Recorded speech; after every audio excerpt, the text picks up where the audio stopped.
to what I always run to in my damn mind. Take two for the 10th time. Take hits, always smoking, find me posted like a landline. Back up in the building on crunch time. If she better, I'ma serve her like a lunch line. Take hits. Welcome back to the videos, everyone. The Mustang is back here at the house, so I'm going to be working on that here real soon.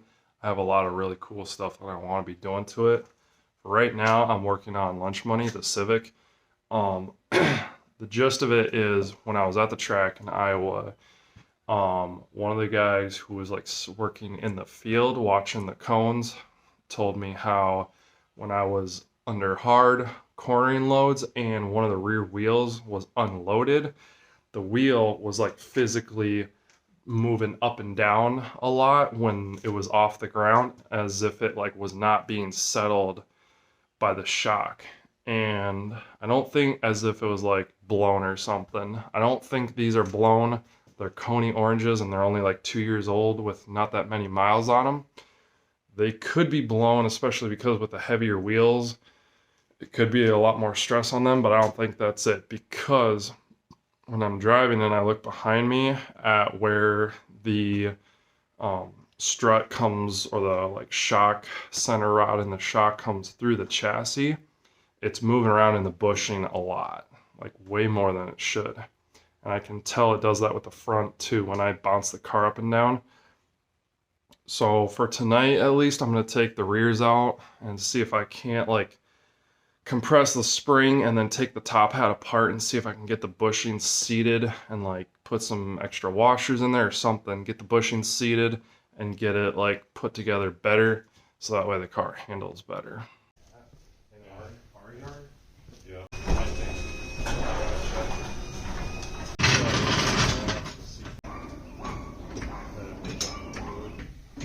My dad was telling me about that.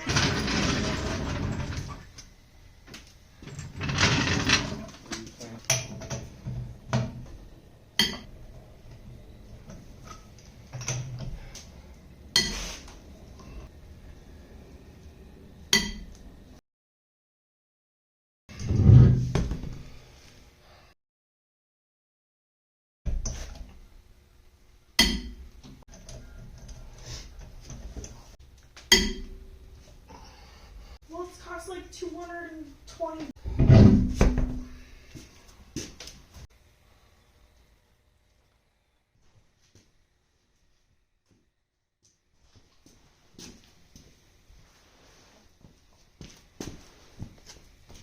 Well,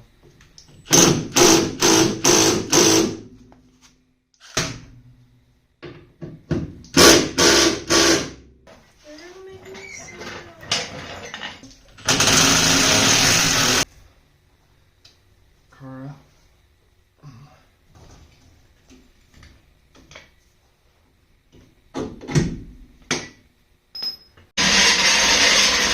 My cousin lives in a different part of it.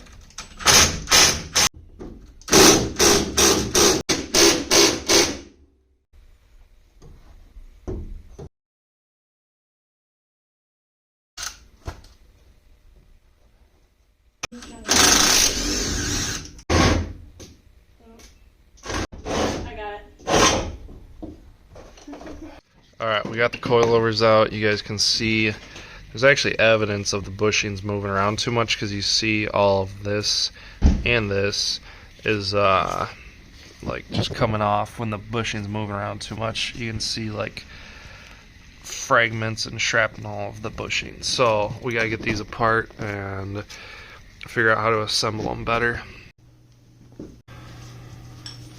So this is what you're gonna need to collapse the springs, so that way you can get the top hat separated and everything. You can rent these at an auto parts store. They call them Widowmakers because they can be dangerous. If the spring collapses sideways out of these arms, it can go flying, and they're very dangerous, so be careful with them. I highly recommend using an impact to tighten them down so you can compress the spring. Otherwise you're going to be here all day. Like, it's going to be forever that you're going to be cranking on these nuts to compress them. So, but it's up to you.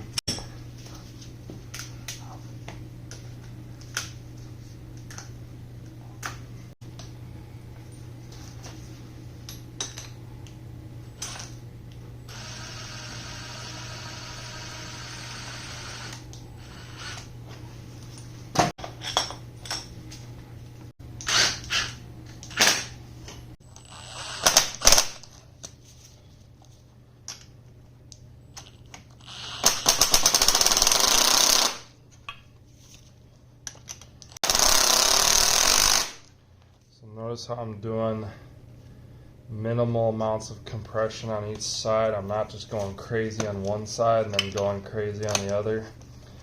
I'm taking it one step at a time. The spring is already well relaxed from the top hat, but I want to get the spring collapsed as much as possible. That way it gives me more room to work up here. I think I've found the answer to our problems. If you look,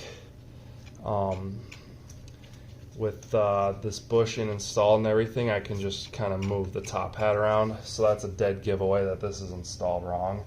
This should be really, the bushings should be clamping like extra tight on the top hat, and it should be holding it tight in place. So the fact that I can just take this top hat and move it around like that is really not good.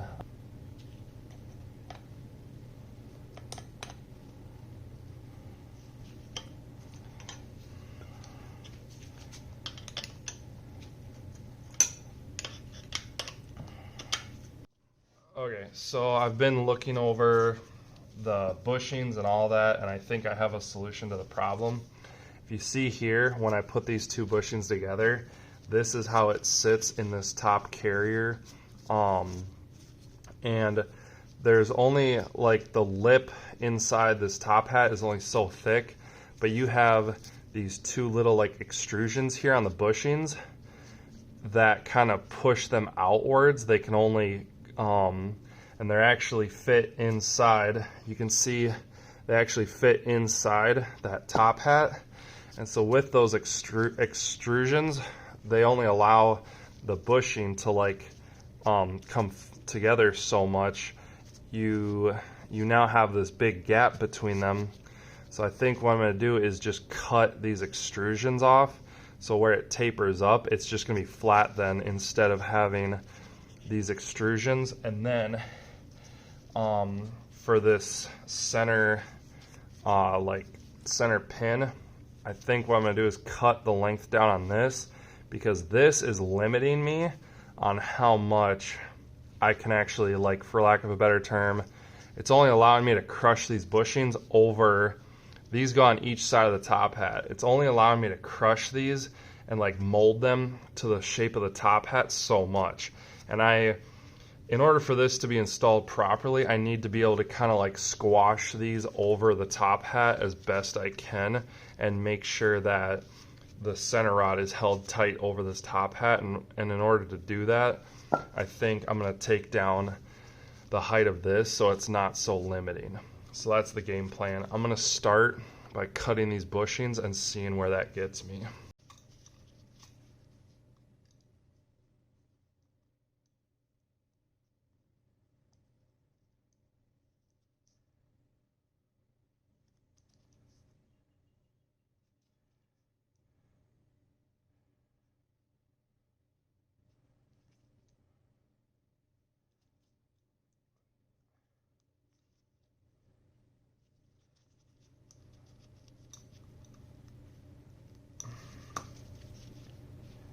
All right, there.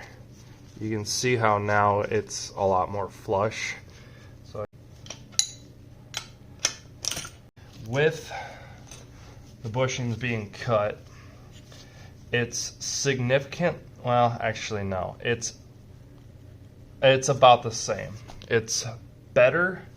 I have the nut bottomed out on basically as far as it can squish the top hat, and it is better, but it's not as good as it could or should be. So I'm gonna take it off and we're gonna try cutting the sleeve down, because I think that, I genuinely believe that's gonna allow us to get the compression on the top hat that we need.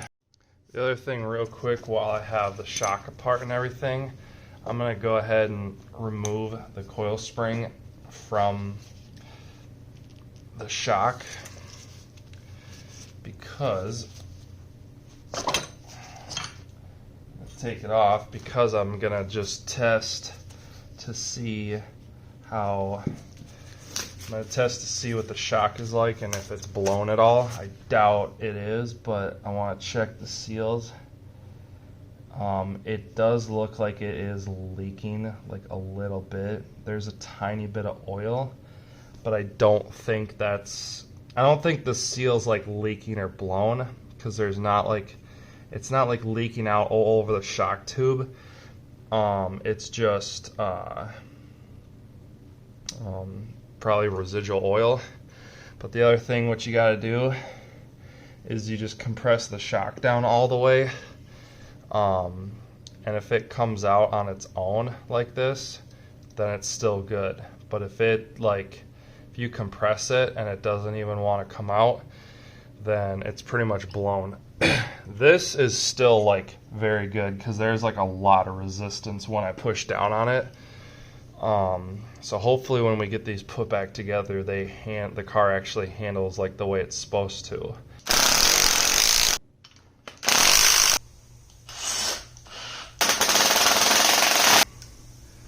Also, one thing to note, so these are Koni orange street shocks and Eibach lowering springs.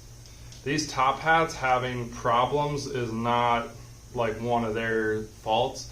I got this kit, the top hats, from an auto parts store that I won't really name, but I didn't have like the factory top hats because I bought this car with coilovers, and then I got some coilovers out of a junkyard that I put on here, and I didn't like those, so I put these on here. So I bought all of the top hats, the bushings, and the bump stop, all brand new from an auto parts store. So I'm kind of having to play around with stuff.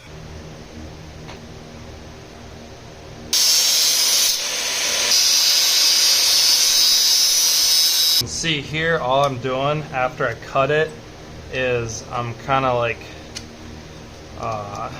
cleaning out the cut, and you can use pliers, you can use whatever. You just take it and you just kind of scrape. You can take a file, just move it around, and then you take it on the outside and you just kind of deburr it, so that way it's not as harsh of a cut.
Alright, so I pulled out the 14s with the snow tires again, because I don't want to be like running too much on the R888s. They're really soft and I drive a lot. So I'm going to run the snow tires for a little bit, and then once we go racing again, we'll throw the R888s back on. Even though these are snow tires, these will be more than good enough to test out how the shock has changed and how it'll handle different. The other thing that you'll note, when I was putting the rear control arm back together and I was putting the shock on, there's 3 mounting points. There's where the control arm mounts to the body, the control arm to the shock, and the control arm to the trailing arm. Now, I got them I didn't even tighten them. I got them most of the way. I'm gonna get the wheels on, drop the car on the ground, and I'm gonna kind of give the car a little bit of a shove to jounce it. And you want to torque all your suspension arms, and you want to actually tighten them when the car is on the ground and all the suspension is settled at ride height. If you just tighten everything down while the car is up in the air and then you put the car on the ground, all the bushings are going to be preloaded and they're going to be twisting under normal ride height, and it's going to make the car handle funny and you're going to prematurely wear out your bushings. So if you wanted to, you could go drive the car, let the springs jounce and kind of settle, and then loosen up the bolts again and retorque them. I'm not going to do that, that's a little extreme, but you want to at least have the car on the ground under its own weight.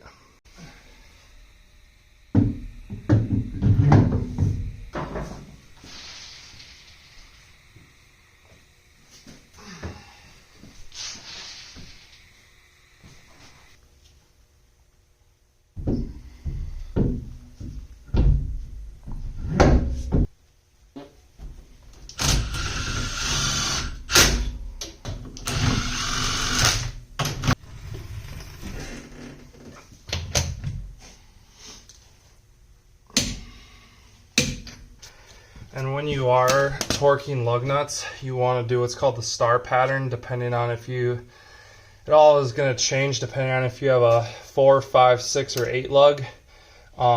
With this 4 lug, you really just go here, here, and then here and here. And then what I'll do after I'm done is I'll backtrack. So I'll go torque here, torque here, torque here, torque here, and then I'll recheck this one, and end with this one. I'll start with this one and end with it. But if you're doing a 5 lug, you're going to start with one, go to the one across, come back to the one right next to where you started, go across again, and then go to the last one. Usually what I would do sometimes when I have the car on the ground but I'm trying to torque the suspension arms is I'll actually put the rear wheels up on some like blocks of wood. That way it's a little bit easier to get back under the car when I'm torquing them. I'll try this time without it, but we'll see. Finally was able to find my 14 shallow. I gotta do the shallow because, let me show you here. So all of these are still pretty loose, so I'm gonna hit them with the ratchet, but in order to get that one back in there, the tire's kind of in the way, so you gotta get the shallow. But I'm gonna tighten these up by hand because there's still a long ways to go, but at least the car's actually settled now.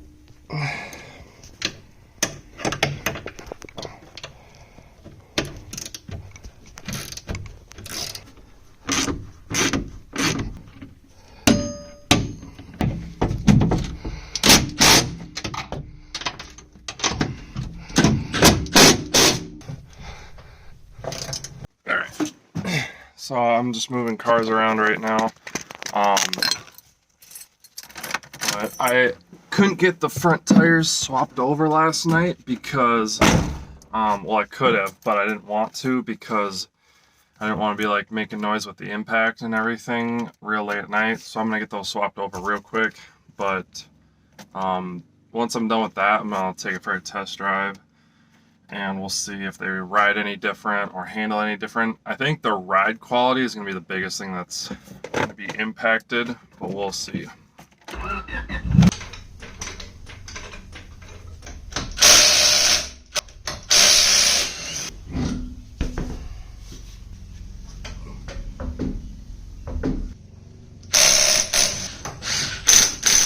Alright, so I've been driving them around for a couple days, and the biggest thing I noticed right away is there's no more squeaking coming from the bushings. There's still a little on the floaty side, but they are some softer shocks. They're just naturally like a little bit on the softer side. I think I'm going to do a review of the lowering springs and the shocks coming up here soon. However, for now, I got to get the fronts done. I'm not going to show that just because it's the same as the rear. But I gotta get that done. I'm gonna get some more track time on the coilovers with them being like set up correctly, and then I'll do a review for you guys. But overall, it does handle like quite a bit better. It seems a little bit more controlled and like a little bit more just like yeah, I guess that's all there is really to say. Is it's a little more controlled. It's still a little floaty, but it's a lot better. The biggest thing though is just like no more squeaking, which is so much. It's so nice. Catch you guys on the next video.